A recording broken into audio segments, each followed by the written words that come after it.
All right, hello, happy Indigenous Peoples Day, everyone, and welcome to the Abbey Museum's virtual programming today, highlighting Wabanaki arts. These virtual sessions are meant to highlight the ongoing work of artists from across Wabanaki territory and center artists' voice for larger audiences. We do hope that you'll join us for our next program, which is hosted tomorrow at 4:30 with Melissa Peter Paul, who is an accomplished quill artist and who's also featured in the Abbey Museum's newest exhibit, Stitching Ourselves Together. If you'd like more information, we highly recommend that you visit our website and follow us on social media for all the latest on our programming schedule. Before going any further, I would like to acknowledge the land from which the Abbey Museum is broadcasting today by reading our land acknowledgement. We're the homeland of the Wabanaki, the people of the Dawn. We extend our respect and gratitude to the many Indigenous peoples and their ancestors, whose rich histories and vibrant communities include the Abenaki, Maliseet, Micmac, Passamaquoddy, and Penobscot nations, and all of the Native communities who have lived here for thousands of generations in what is now known today as Maine, New England, and the Canadian Maritimes.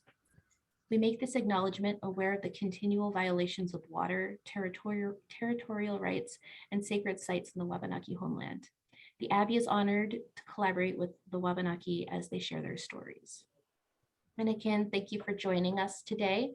I'm pleased to introduce Nolan Altvater today. Nolan is a Passamaquoddy citizen from Symbology and is a graduate student at the Harvard Graduate School of Education. Nolan's academic work involves weaving Wabanaki knowledge into educational policy, implementation, development, specifically regarding the implementation of the Wabanaki Studies Law. In today's program, Nolan will explore how visual arts can be used as a tool for community capacity building, political will, and intellectual self-determination in the Dawnland. I'll also be dropping a link to a piece written by Nolan in the chat that I highly recommend that you read later on today after our session. I do want to invite all the attendees to ask Nolan questions. We'll be doing Q&A following Nolan's presentation, and you can use the Q&A box function to do that. So Nolan, without any further ado, I'm going to be turning off my mic and my camera, and the platform is all yours. All right, thank you very much. Kwe sitewan, hello everyone, Guanude, welcome. Nadoli Wiz, Nolan Altvater, Nuda Bexabayik, Nagabaskurumakatnil. My name is Nolan Altvater, I am from Sabayik, and I am Passamaquoddy. Today I will, being brave and going in front of the camera rather than being behind the camera, and talking with you all about visual art and how it can be a tool for community capacity building and education policy in the Dawnland in a presentation I like to call skicinuwi, wehkewakonol, which we'll talk a little bit about, but translates into skicin tools. There we go. Whoops, there. So some goals for today is to really work towards this goal of what is art to a Wabanaki person.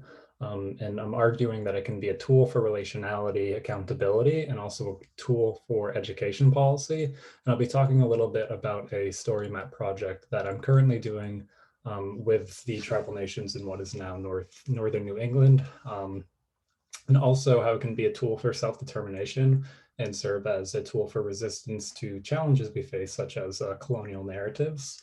And also it's a tool to express our imaginations, to share our world that we have within us as Skicinuwik. And how we will get there is we will talk a little bit about theory and how we make sense of reality, and also coming to know the past in order to frame why we can use art in this for a tool of self-determination, what the frames of in the Indigenous experiences today. This was a small addition to this presentation that I added in light of Indigenous Peoples Day to frame what constitutes the Indigenous experience today in terms of dominant colonial narratives and how we need more than recognition, we need more action in terms of resisting these things. And I just want to make a quick note here before we begin. I am in no way speaking for my community or for Indigenous people. I'm only speaking to my experiences and thoughts as a Passamaquoddy person engaging with Indigenous ways of knowing and being in the positions that I have within my own life. So I want to start off with saying, taking on the question why theory is important to Indigenous people. And the reason why it's important to us is because it helps Indigenous people collectively make sense of our realities and organize and take action through a common language, especially in the realm of academia. It also provides us our own methodologies within institutions, our own tools to use, such as our languages and our knowledge systems. And at the same time, it allows us to also look at colonial tools to use that language and to deconstruct and confront colonial and imperial power structures as well. And in terms of theory that Indigenous people tend to use in academia is de-colonial and critical Indigenous theory. And within each of these theories is, they break it down into smaller units of ways of knowing. And that is what constitutes what a paradigm is. And a paradigm is basically just assumed shared thoughts between a group of people. And it consists of a cosmology, which is the knowledge of how the universe is as a whole, and an ontology and epistemology, which is theory around what is knowledge and what is being, and then methodology, which is a theory of how we obtain data to say what is knowledge. And in terms of an Indigenous paradigm, a cosmology centers around interrelatedness, that everything within creation is interrelated and part of a greater whole. Our ontology and epistemology, or our ways of knowing and being, is saying that reality is within the relationships we have. And you can usually see this in Indigenous languages, where we name things according to how they relate to other things in the environment or for what they're known for.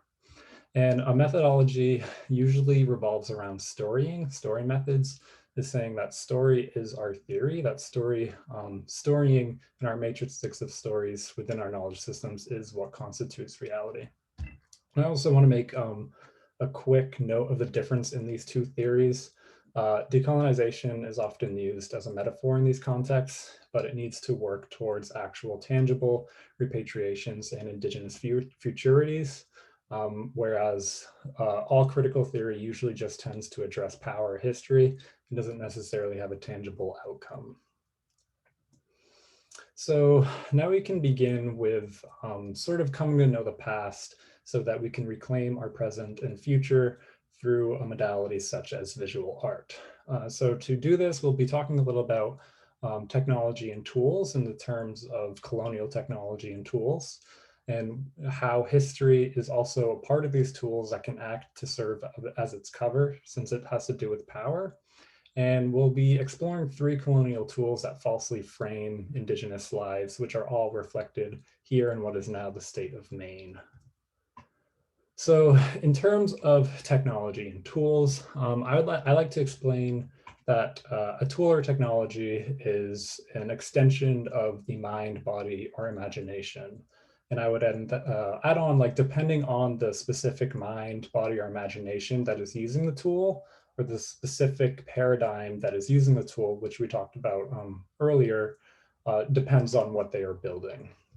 And these tools aren't just handheld objects, they include procedures and systems such as art, such as education, such as government. And we know that paradigms are underlying beliefs. So when we look at the global West, we can see that they use tools and technology to build what Isabel Stenger's terms as a world-destroying machine. And the dominant narrative of history serves as a justification of how this machine was built, because it's another tool within this machine that we're talking about here, and has the ability to hide itself through normalization and manipulation through discursive practices, and also through education and art as well. So the first tool I'd like to analyze is the doctrine of discovery and how its roots of religion justifies the attempted destruction of Indigenous people and land today. The doctrine of discovery is a series of papal bulls beginning around the 1100s, with two bulls in particular that stand out, which is Pope Nicholas's the Fifth Romanus Pontifex of 1455, which authorized Portuguese to declare war on all non-Christians while enslaving those who resisted in Africa.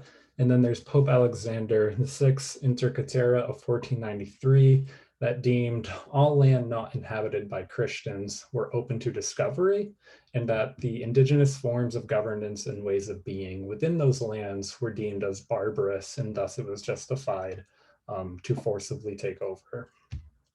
You can see this doctrine of discovery reflected today in the basis of legal structure and in manifest destiny, which includes the trust doctrine, which says Indians are wards of the state.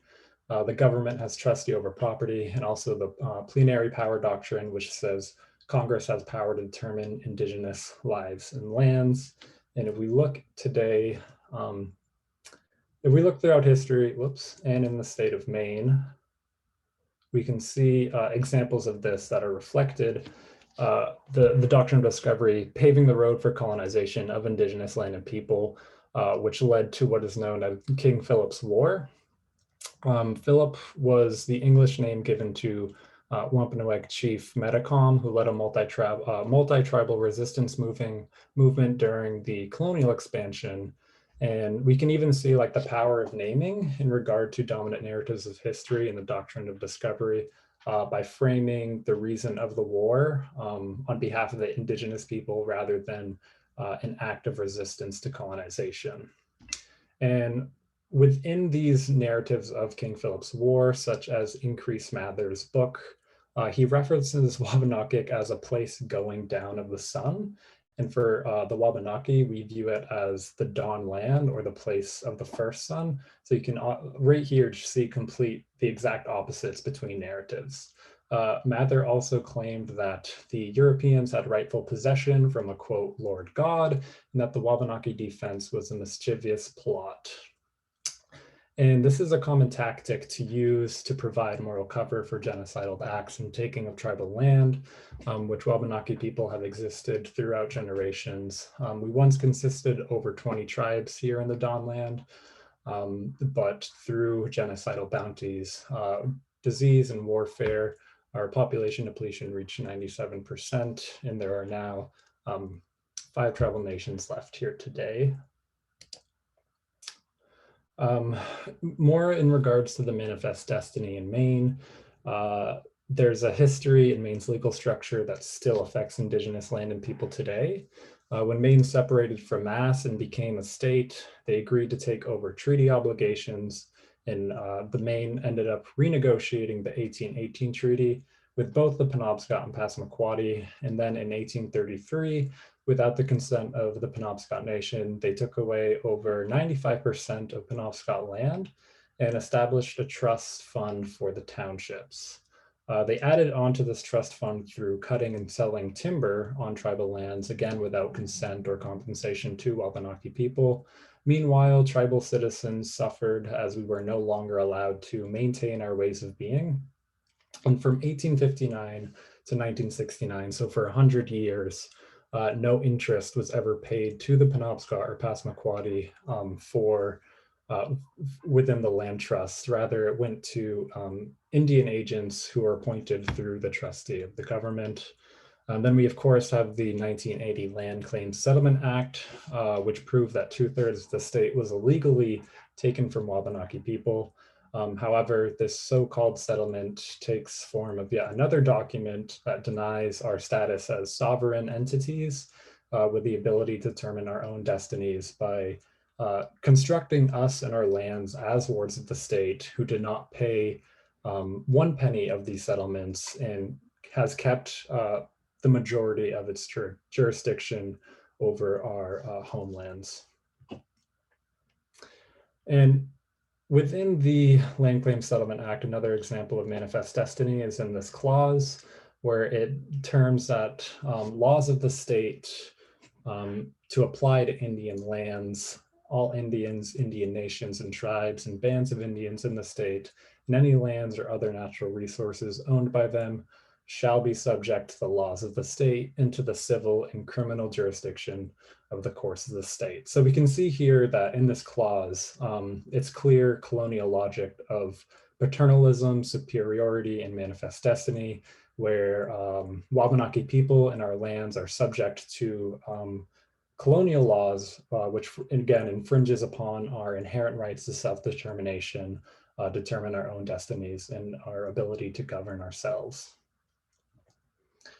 So the second tool that I want to talk about takes form of during the Enlightenment era, and specifically in the form of science and scientific racism.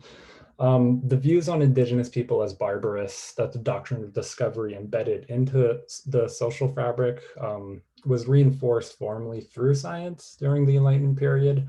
Dina Gillow Whitaker does a great learning series about this reinforcement that can be found on the GCSE YouTube page. And it's actually hosted by Penobscot citizens Darren Ranko and Sherry Mitchell. So I recommend checking that out.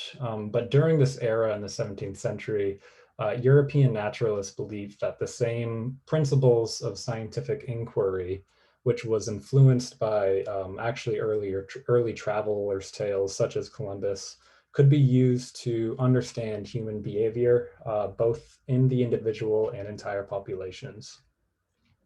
This scientific inquiry involves creating a hierarchical structure by dividing and objectifying people based on their inferiority to European appearance and lifestyles, which was, of course, always at the top of these hierarchies. The discourse produced through this inquiry reinforced social constructions of race in the idea of social Darwinism, which then influenced the scientific disciplines such as craniometry, which is the measuring of the head, as you see on this right-hand side, eugenics, and anthropology. The scientific discourse produced by these disciplines constructed very false images of Indigenous people that were then globalized. To provide an example of this discourse, Josiah C. Nott, who was an American surgeon and anthropologist, wrote in his book titled Types of Mankind, quote, that the Indians were a distinct, inferior race, characterized by small and peculiarly shaped crania, a cinnamon complexion, small feet and hands, black straight hair, wild, savage natures. And what's really noteworthy about this type of discourse is that these scientists are also referencing history in order to support their claims. So in the same book, Nott ignorantly claims that human progress has risen mainly from the war of races. In a similar tone, in an article included in the Democratic Review, wrote a review on Joseph Brandt and objected that, quote, the Indians had suffered from white contact, but they have suffered because of their own inherent vices of character and condition, rather than from white faults. So history in this case, and this is common knowledge across Indigenous communities across the globe, of course, but history in this case is all about the story of the victors and how they rose to power while using that same power to act as its cover. At the same time, however, Western science extracted what it saw as worthy from Indigenous ways of being and knowing, stored it in its archive, and then reproduced it through that lens, while also deeming Indigenous ways of knowing as either mythical or just mere traditions rather than a scientific way of knowing. And within this era, another area that falsely constructed the image of Indigenous people is the development of the modern state and new views on the individual and society that started to really revolve around rationalism, individualism, and capitalism. through the onset of the Industrial Revolution and development of modern technology. Indigenous people did not view their land as mere commodity to be profited off, which industrialization and the development of the state really revolved around those ideologies. So this framed Indigenous people as, quote, pre-modern, or people against progression, or that they were uncivilized and savage-like, and thus not worthy of being a part of history, since again, history is again about this proclaimed progress in humanity. We can see this directly cited in the Constitution of the United States, and even in a written document from Thomas Jefferson, who stated, "I believe the Indian then to be in the body and mind equal to the white man, but in order to reach this equal status of what it means to be human, they would have to assimilate into European style agriculture and live in European towns and villages to progress from this savagery." So examples of this colonial way of thinking towards Indigenous people in what is now Maine can be seen in a court case of Birch v. Tomer, where the court said imbecility on their, which is the Indians' part, and the dictates of humanity on ours have necessarily prescribed to them their subjection to our paternal control. We can also see elements of the doctrine of discovery through this paternal control, which further shows that they both involve the same colonial logic. Like, this is a clear reflection of the discourse that was being globalized throughout this time. And in regards to the Industrial Revolution, in the 1830s, there was over 300 sawmills along the Penobscot and Kunduskig River, since Bangor was once the lumber capital of the world. And settlers also started to construct dams right upon their arrivals, which, along with these timber harvesting mills, it directly affected the water and aquatic species in our rivers. And we have been resisting these so-called developments ever since the 1600s, with their effects still impacting us today, with landfills such as Juniper Ridge landfill dumping waste into the Penobscot River, hydropower dams still negatively impacting fish population and health, and also energy companies and mining companies planning to mine in our homelands without any consent or Indigenous perspectives before taking such action. And the final colonial tool that we will discussion today is education. Public education is yet another product of the Enlightenment period and can be divided into three eras. And the first era is known as missionary domination, which involves religious groups acting as the primary developers and administrators of education while receiving funding from the state or federal government.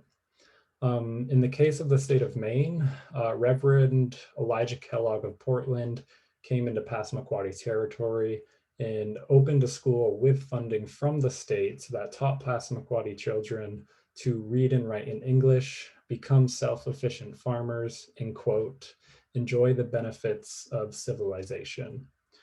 Later down the road, these schools and religion would actually end up splitting the Passamaquoddy people into the old party versus new party, which is some reasonings to why there are two reservations today, Amadakmakuk and Sabayak. So again, you can see the effects that colonialism has in terms of even intertribal relationships. The second era of federal government is known as federal government domination. And it's when the infamous boarding schools were running whose policies was kill the Indian to save the man. Wabanaki children were taken by force to such schools across the US and into Canada, while also being forced into foster care.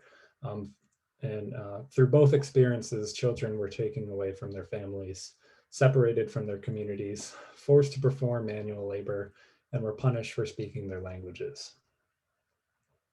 They were also abused physically, emotionally, and sexually, and stripped of their cultural identities and knowledges. And today we are still uncovering bodies of children from these grounds of where these schools ran, while Indigenous people experience the largest discrepancy in schooling when compared to other ethnic and racial groups. So clearly education is still a tool for destruction for Native youth today. It just comes in a different form. However, we are still here despite these purposeful attempts of destruction and other injustices, and we're starting to move into an era of self-determination in education, especially here in the state of, or what's now known as the state of Maine. We have the Wabanaki Youth and Science Program, the Wabanaki Leadership Institute, as well as a policy that requires all schools to teach Wabanaki curriculum, which is a policy I will briefly be talking about next. So LD 291, or the Wabanaki Studies Law, is a bill written and sponsored by Donald Loring and Donald Zoctoma, both who are former tribal representatives of the Wabanakis. The Wabanaki Studies Commission, the Wabanaki Studies Bill was passed in 2001, and the commission was put in place in 2003 with the Wabanaki Summer Institute, where they submitted their final report. The bill went into full effect in 2004. However, the Wabanaki Studies Commission dissolved due to a lack of funding in 2005. Benewabscui scholar Rebecca Sockbason produced a lot of work around this bill in an article titled Wabanaki Intellectual Tradition of Weaving Education Policy, as well as Maine Indigenous Education Act Left Behind. Both I recommend reading if you're interested in learning more about the history of this bill. Portland Public Schools started to take accountability and responsibility for implementing this act and started meeting with Indigenous leaders across the state in 2017. And now in 2021, Portland Public School System is taking a lot of action to fully implement Wabanaki studies in K through 12 through continuing to work with tribal citizens to build and facilitate this curriculum. Some recommendations for implementation for this bill. I won't go through all of them. I'll just talk about the last three that I have bolded here, of creating compulsory courses and pre-service teacher education programs at Maine colleges and universities, statewide and regional resource development and coordination, and ongoing in-service and pre-service professional development opportunities to help prepare educators to teach Wabanaki studies. You know, we can't have a law passed and then not have specific classes at universities to train educators in order to prepare them to follow the law. For a process for implementation, of LD 291, as well as a process to rebuild and reclaim our identities and ways of being, can be found in the designing and implementation of our own tools.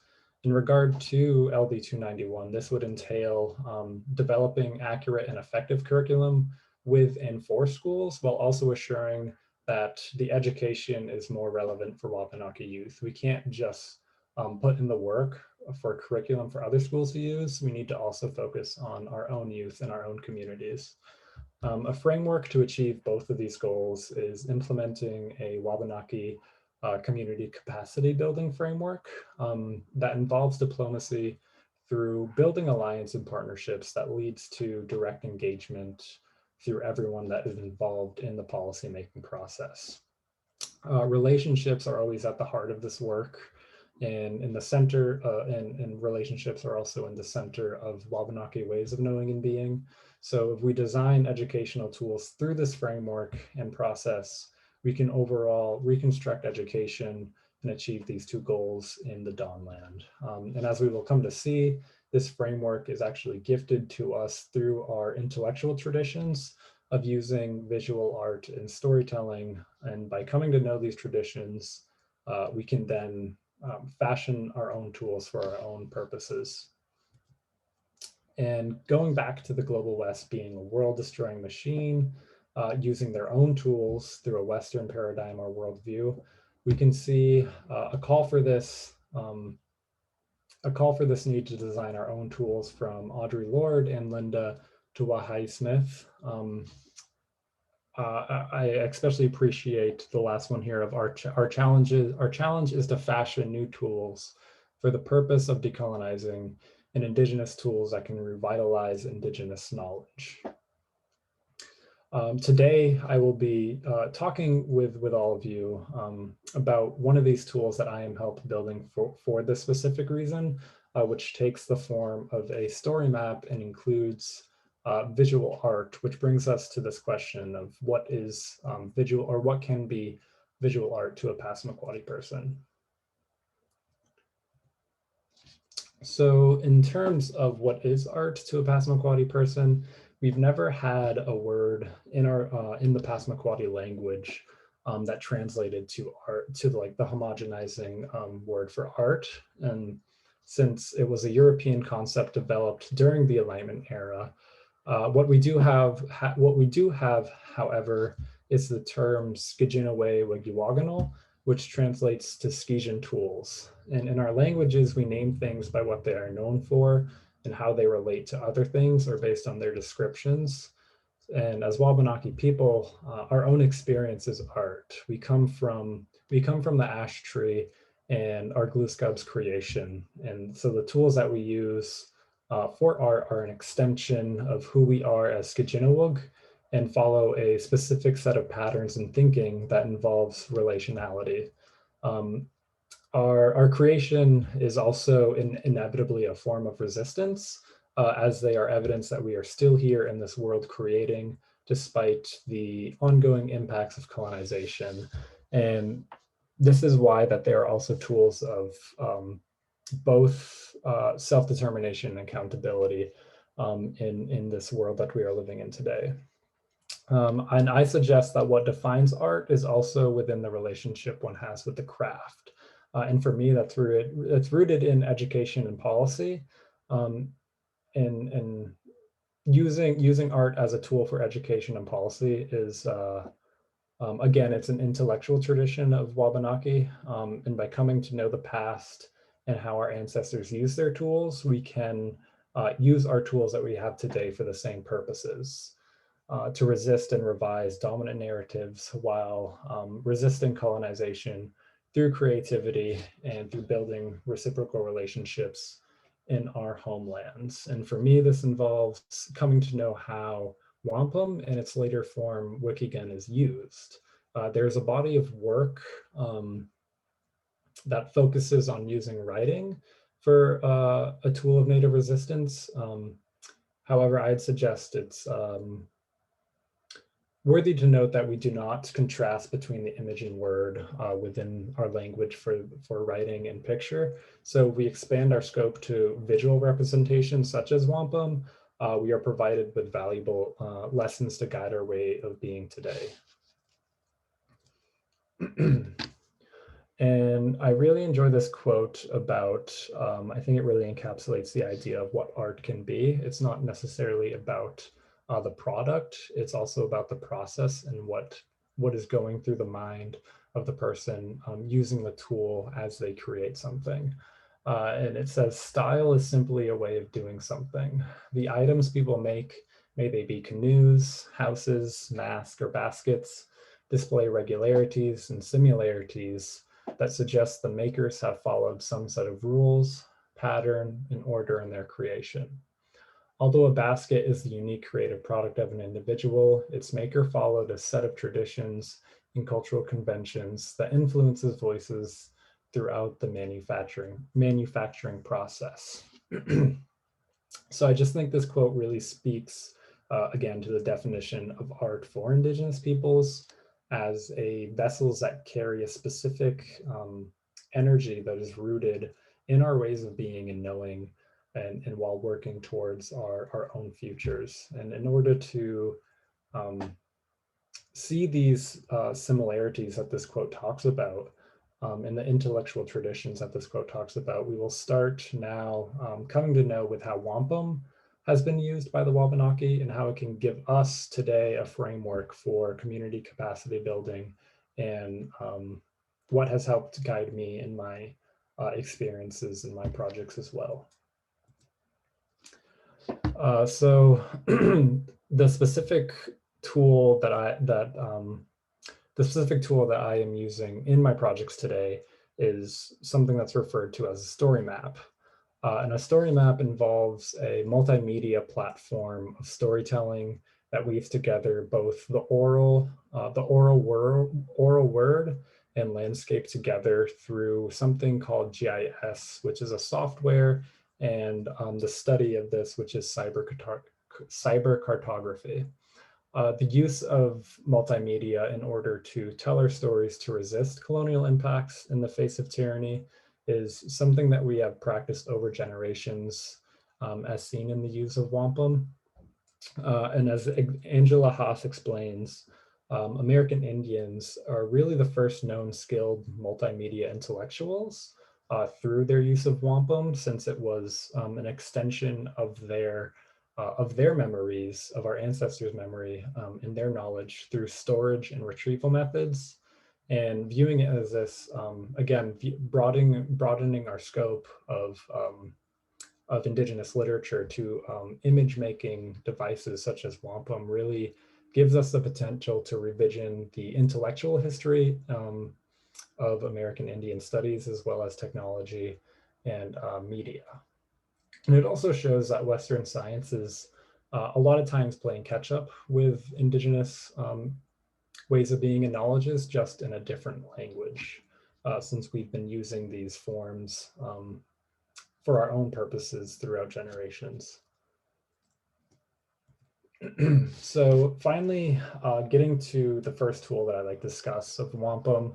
Wampum belts consist of blue and white beads made from quahog shells that are weaved in intricate designs. For the Wabanaki, they are the foundation for maintaining our civil and political customs, and also are symbolic for stories from the past. I like to call them image-making tools that have been used to record hundreds of years of alliances within tribes, but also within colonial governments as well.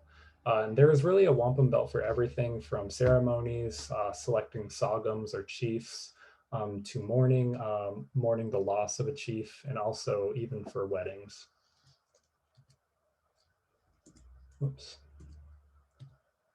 So how wampum sort of came into our creation, like all of our own individual stories, they really begin with our creation stories, since these are the stories that really what defines us as people, and that they reflect our values as skicinuwi and how we understand our place in the world. In the colonial world, these stories can be seen as a form of resistance or a specific strategy for protecting and preserving our identities. And they also gift us order and significance and the power to push back against the tyrannies we faced by responding with intelligence and invention when we are confronted with situations such as colonization. And this is really where wampum found its place in our stories as a tool to maintain peace and diplomacy in face of the tyrannies that were occurring at the time. And it's worthy to note that coastal tribes were the first to use wampum. And it actually led to the, quote, democratic thought of the Constitution, which is, again, sort of a piece of history that's often left out of the dominant narrative of history. So in regards to the Wabanaki people, our wampum origins come from the Great Council Fire. And the date for this Great Council Fire remains a little bit fuzzy, but mostly suggests that it's near 1749. And the Great Council Fire began with the Great Law of Peace of the Iroquois Confederacy, which was made after years of war between nations due to the effects of colonization. And what happened is that this confederacy sent messengers bearing the news of nations establishing a council for peace. And the responsibility to carry this peace was given to the Mohawks, who formed a political alliance known as the Seven Nations of Canada, which included the Wabanaki Nation, which they then carried it, continued carrying this message of peace eastward, and soon made its way all the way to the Mi'kmaq over in what's now the Canadian Maritimes. Each tribe sent 2 or more representatives in response to this message to the Great Council Fire, at Kaufnawaga, and this is where the origin of the Wabanaki Confederacy is found, and also the origin of our wampum laws. And in regards to the Passamaquoddy record of this event, it is also preserved in wampum, kept by our wampum keeper, or Beduswin Sapiel Selmo, which is here pictured on the left. When he passed away into the spirit world, the intellect of reading the system sort of traveled with him. However, tribal citizens have worked over time with institutions to recover the story of the Great Council Fire. Lewis Mitchell, who's another former tribal representative, kept oral manuscripts of the story of the Great Council Fire, which came into the possession of a professor, John Dinley Prince. However, this manuscript was destroyed in a fire, and Louis Mitchell had to reproduce it from his own memory. And then tribal linguist and historian David Francis then worked with the University of New Brunswick to publish a further version under the title Wampum Records, which just shows the power of the oral word rather than the written word as well. In regards to the intellectual use of wampum, it was heavily symbolic, such as visual art is. The strings represent the dialogue that was being made between the Great Council and each representative's home council. And if they were untied, it represented that the discussion was ongoing, that there still needed to be more dialogue around the decision that was being made. The ceremonial wampum was called galuswaging, which translates into speech or word. And this really shows the importance of our oral intellectual traditions and how our words sort of have this alchemy to create form and images such as wampum belts, since they reflect our speeches. The blue and purple color on wampum belts symbolized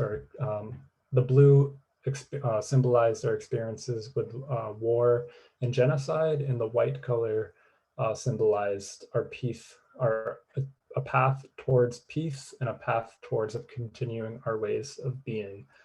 And another critical sort of concept in the process of wampum is Mzi Doc Wen Dolawestu, which means every one of them talks. So in the Great Council Fire, the Great Council first sat in what they called the Wigwam of Silence for 7 days. And when they opened it up, they called it Mzi Doc Wen Dolawestu, which translates into every one of them talks. And this really shows our practice of making decisions through consensus, and rather than the majority vote, and really taking the time needed for important decisions that affects everyone. And it also translates into the practices of talking circles today. So from these uses of wampum, we are given a very complex framework for community capacity building and governance today, all which was achieved through this multimodal form of visual art. Indigenous community capacity building today involves the ability of individuals, organizations, and communities to manage their own affairs and to work collectively to foster and sustain positive change. And looking back at the Great Council Fire, this was really the root of why they were gathering and invented wampum. It was a tool in which they used to manage their own affairs and to work in diplomacy with each other in response to the tyrannies that were going on around them to achieve peace and order. And looking at today, this is also the reason behind the Wabanaki Studies Law. However, it lacked that human and institutional participation that the Wampum Protocol really emphasizes and needs in order to be complete. Participation and human involvement was always prioritized through gathering and also carrying the stories of each representative's home council across the land that each wampum keeper did. And the concept of every one of them talks also shows the need for collectivity and consensus as we understand that everyone's life carries complex meaning and is worthy of being listened to.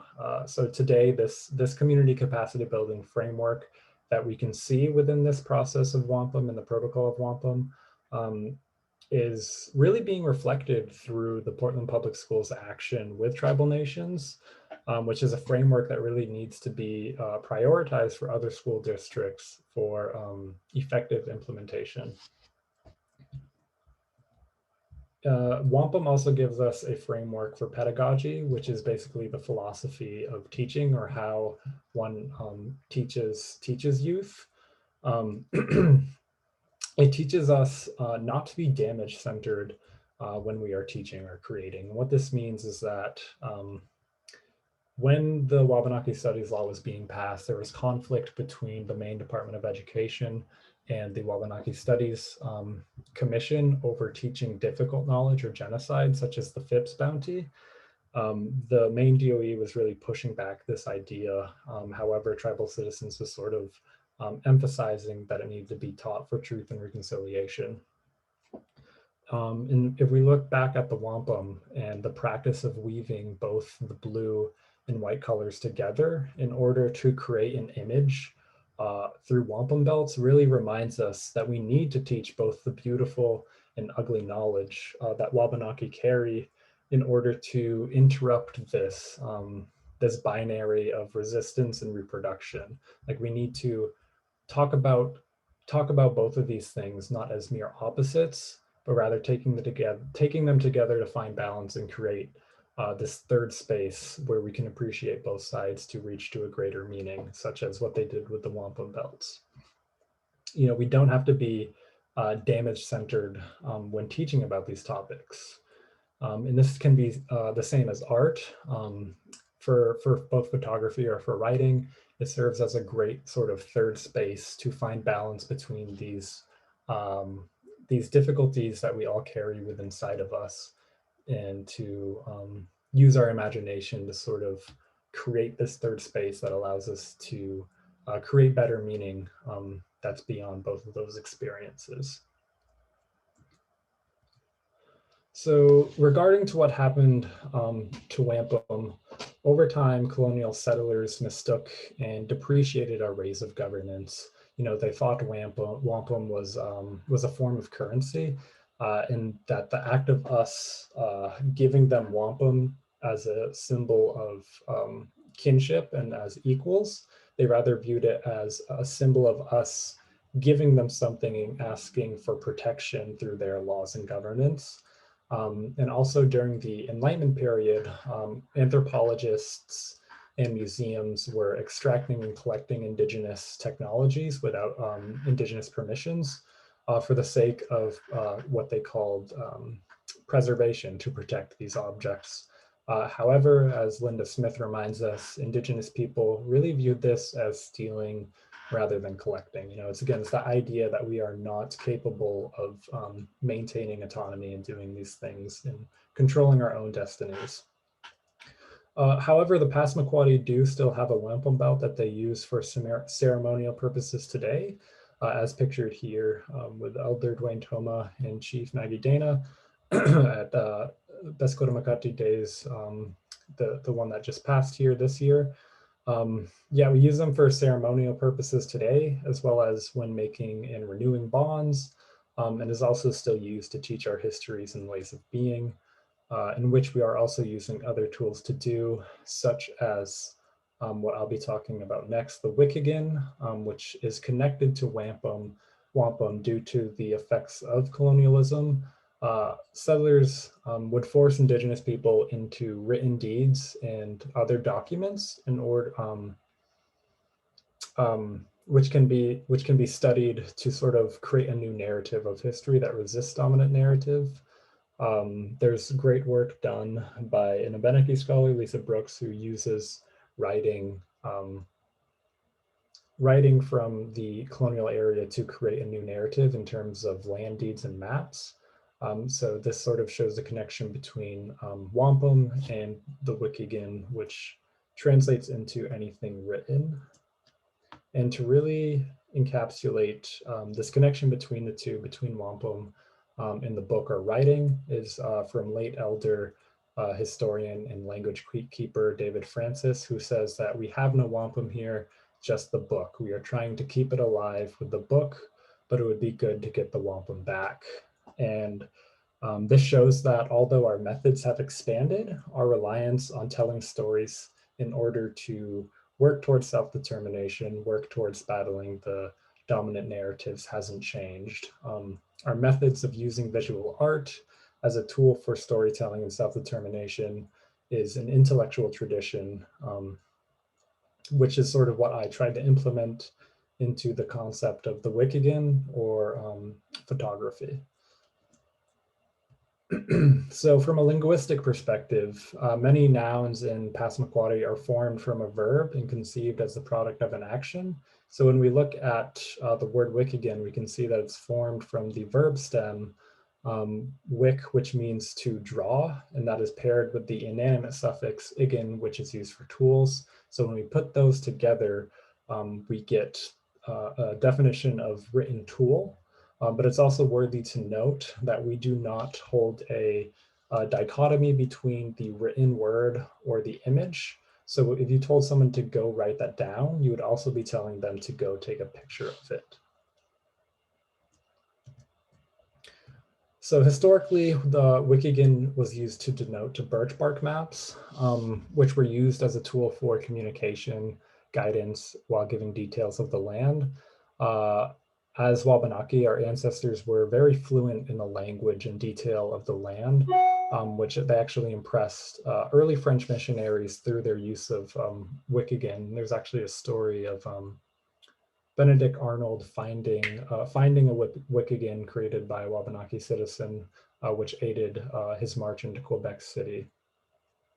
And just like cyber cartography or photography, we can see that our ancestors were skilled in making maps and creating images to send messages to one mind to another, share information and give guidance. And in my project, again, I'm aiming towards keeping this tradition alive by following the same process in which making a birch bark map or Wikhikon or the weaving of wampum entails.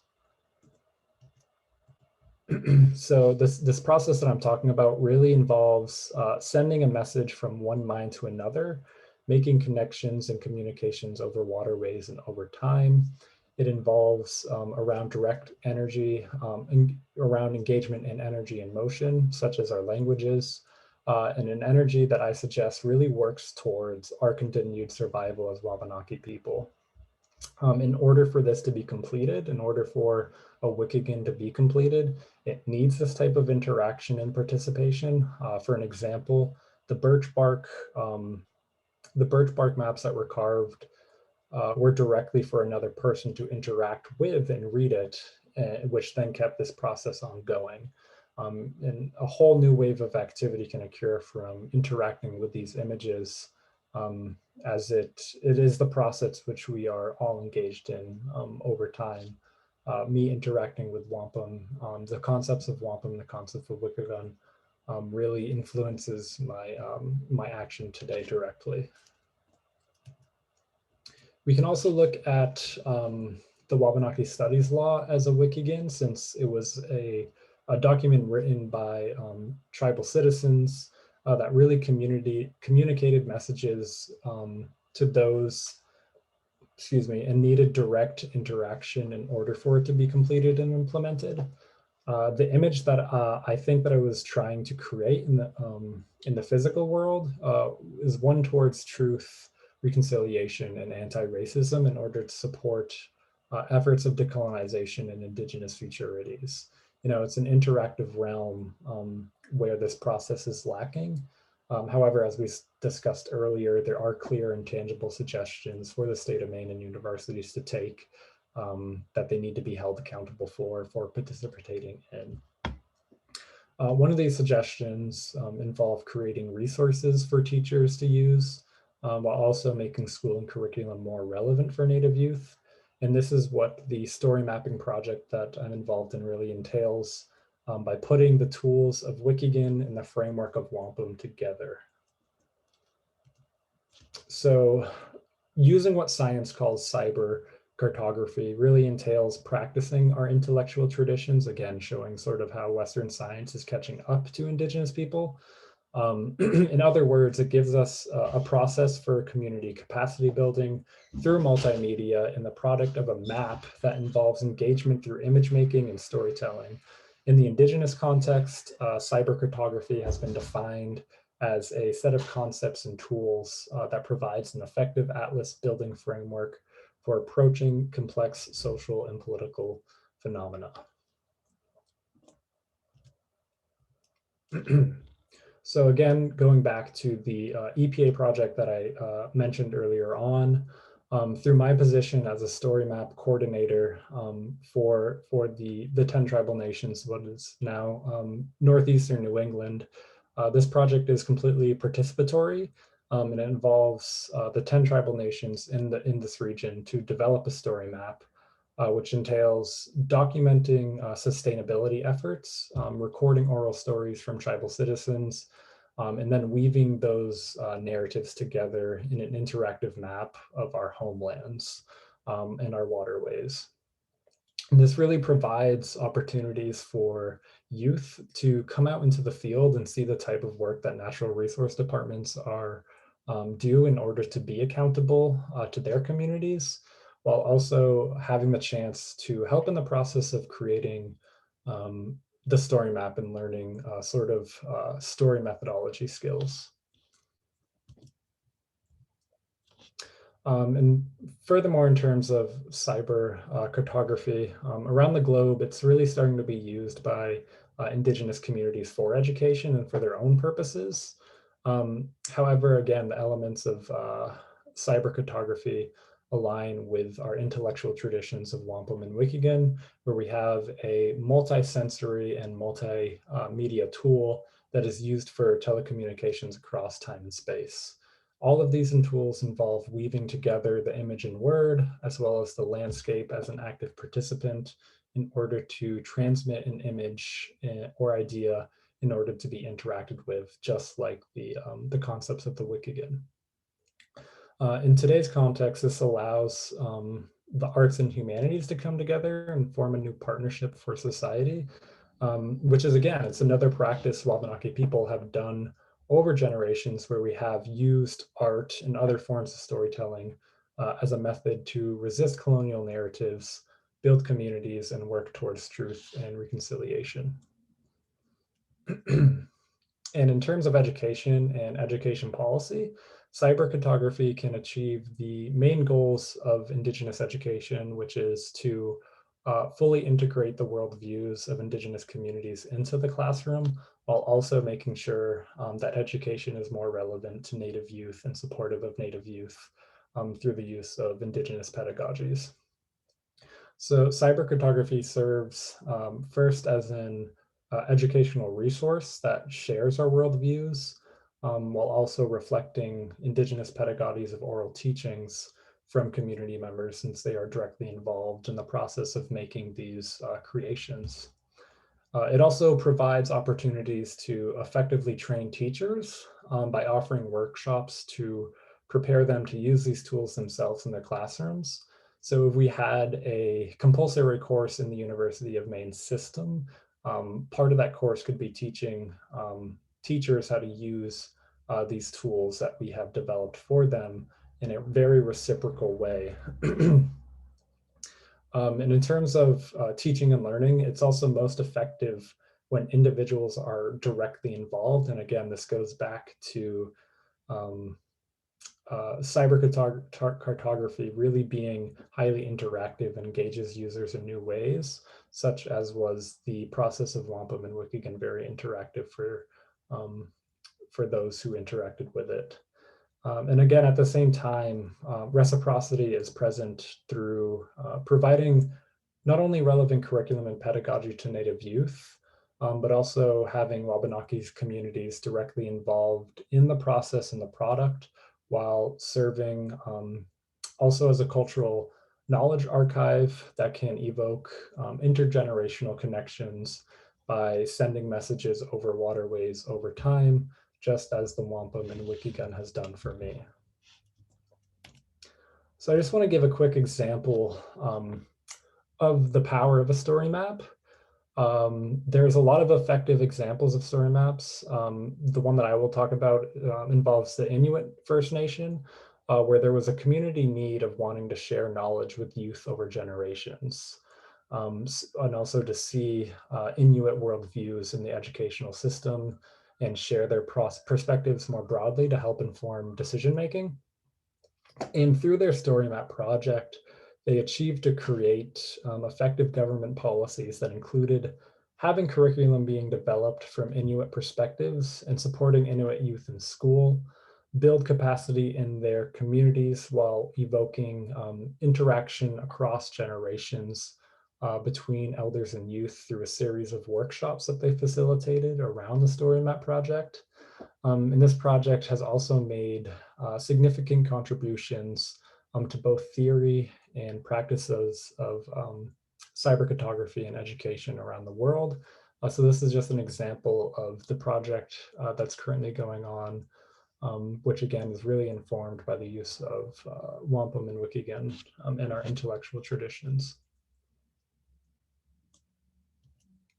So we can really see the power of Indigenous arts in terms of changing the physical environment around us, which Craig Womack has a beautiful quote where he says, "Native artistry is not pure aesthetics or art for art's sake, as often as not Indian writers are trying to invoke as much as evoke. Literature, like ceremonial chant, has the potential to actually cause a change in the physical universe."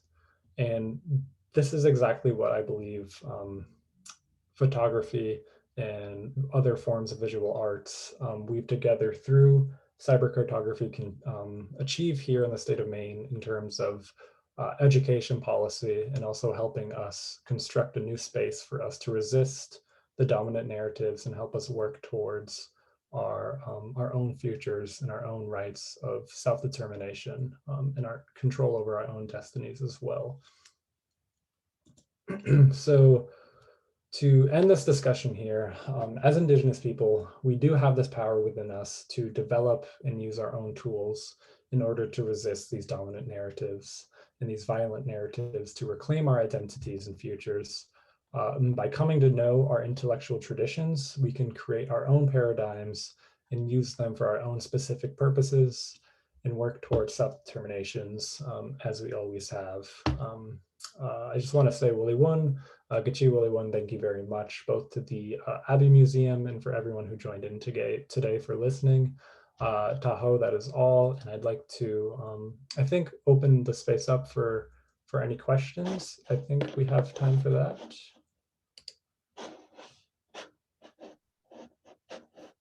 We definitely have time for that. And we have a couple of questions. The first from the audience is actually, it says, you mentioned creating a third space, which I've heard other Indigenous scholars refer to. Could you explain what that is and why it's important in education? Yeah, that's a great question. So in terms of education and education policy, research is really what informs decision-making and policy today. So when we have research that's being done on Indigenous people or even Indigenous people leading research, it tends to really to be damage-centered. So rather than focusing on the issues of power that creates this damage, they sort of just focus on the damage itself. And what the third space does is it doesn't view the difficult knowledge or the damage that's being done or the holding it opposite to the beautiful knowledge. Rather, it sort of takes it together rather than holding them in binary to create a third space to where we can really find balance between the two and recognize that we need to focus on both of them, but not be overly damaged centered or overly sort of romanticized in terms of Indigenous ways of knowing and being. It's really about creating a third space where Both of them are important. We need to talk about both, and we need to find balance between the both and make meaning through both of those experiences. Another question we have is, when did birch bark maps start being used by Wabanaki peoples? The thing with dates and Indigenous ways of knowing and being, it's really not, like, the time isn't what's important. And it's especially with an oral culture, we never really kept a written or dates of where these things recorded. I'm not 100% sure of when we started using them, but they have been used throughout generations, and also with colonial context in the 1600s, where Europeans were finding them and actually using them for their own guidance because they were so specifically detailed and well-oriented. But I'm not sure about any exact dates of when they sort of came into our creation or uses. We have another question. How are your current studies contributing to the Storymap project? Yeah, so at the Harvard Graduate School of Education, there's two courses that really center on, one, working with youth in participatory action research, and then also focusing on teaching inquiry towards sort of this mobilization of truth and reconciliation. And what they've really been helpful for me in terms of giving me a language in order to use my, again, like going back to theory, it's given me a language to communicate sort of like what exists within our communities. Like, that's just sort of common sense and common knowledge within us, common knowledge within us, to build a framework in order to take action. And it allows me to sort of, again, use Wampum and Wikhikon as a framework for that, to study the intellectual traditions of our ancestors and then apply it to the tools that we have today.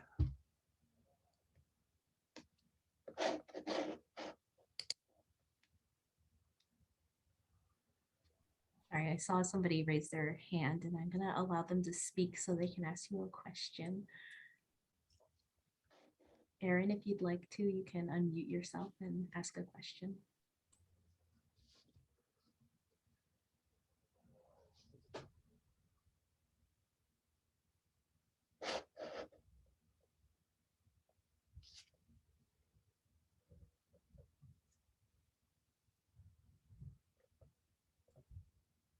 All right, it's possible that she didn't actually want to ask a question, but we do have another question from the audience, and it's about your Storymap project, and what's your overall goal for the Storymap, and how do you hope it'll be accessed by Wabanaki communities? Yeah, and that's a really great thing with the software of GIS and cyber cartography, and also sort of the framework that I'm converging my studies with, is that the process isn't guided, the process isn't made by me myself. The process is really determining on the community's needs and voices. So my role as the Storymap coordinator involves first really getting us together in one space. You know, again, going back to that emphasis on consensus and emphasis on gathering with community members and listening to them, their ideas, what they have in terms of the Storymap project. What I can do is offer the ideas that I have in terms of looking at other examples of story maps that Indigenous communities have used. And the great thing about software is that if tribal citizens just want to really use it to archive knowledge that they just want within their community, you can really protect it, make it password protected, and additional security measures to assure that it's just an intertribal tool for the communities themselves. but also if they're interested in, such as with the Inuit nation, if they're interested in using it also as an educational resource, that is also a option for them as well.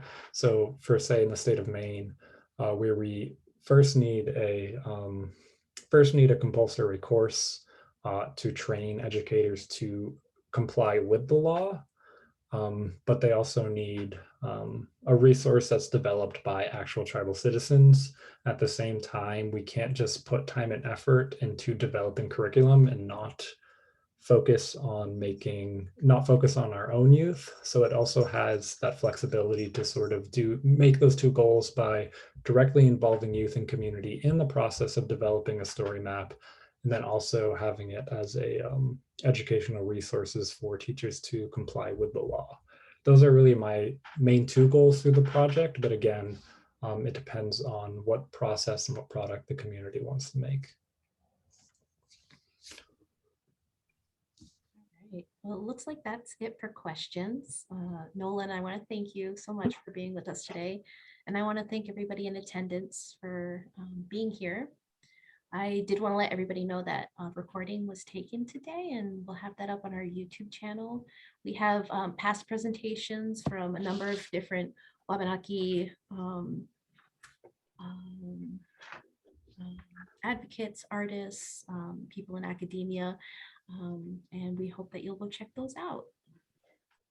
Yeah. Thank you so much. And Nolan, we've been asked if it'd be possible to share contact information for you. I don't know if you're comfortable sharing that, but it's been thrown out there. So yeah, I can throw my I'll throw my email in the chat. okay, and I'll stop recording.